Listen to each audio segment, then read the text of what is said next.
Good job, and nice recovery. Edward Snowden, whistleblower.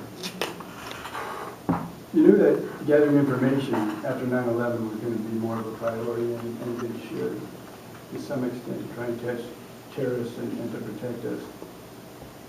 But should it be allowed to the extent that Edward Snowden discovered? Lloyd.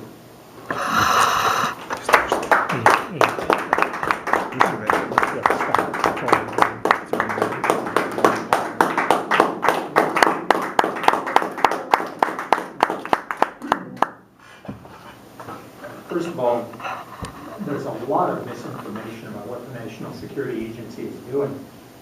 We hear about them spying on our phone calls and our internet emails and whatnot.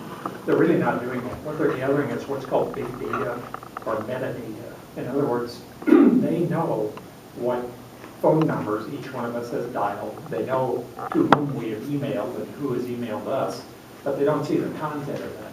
If you give it a moment's thought, it wouldn't be possible to gather all of the content in any event. It would be so large an amount of data that no one could look at it. I mean, think about that for a second. Every phone call in the United States, somebody would have to listen to them. You know? So, should it be allowed? Well, it is allowed. Everything that's come out from Mr. Snowden, that little schmuck, is actually something that's specifically authorized in the Patriot Act, which was passed soon after 9/11. It was all predictable. In fact, we were warned that this type of thing was going to be a consequence of the Patriot Act, and we ignored it because we were more interested in defending ourselves against this perceived threat of terrorism, which is a non-existent threat in any event, than we were in protecting our freedoms.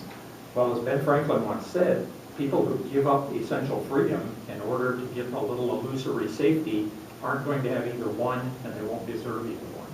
And that's pretty much the situation we're in now. The toothpaste has been squeezed out of the tube on this surveillance thing, and there's no getting it back in. There's an illusion of privacy that we have that just doesn't exist. The thing that galls me is not that it's happening, but rather that it's happening for no particular reason.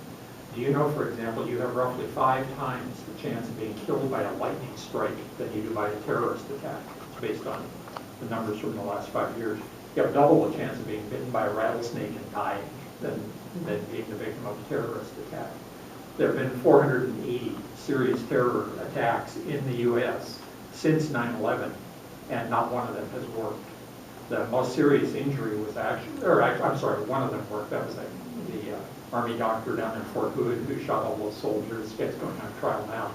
The most serious injury was the underwear bomber who managed to critically burn himself in a really bad place. So, in summary, it's too late. We've let the cat out of the bag with the Patriot Act, and we're dealing with the inevitable consequences right now.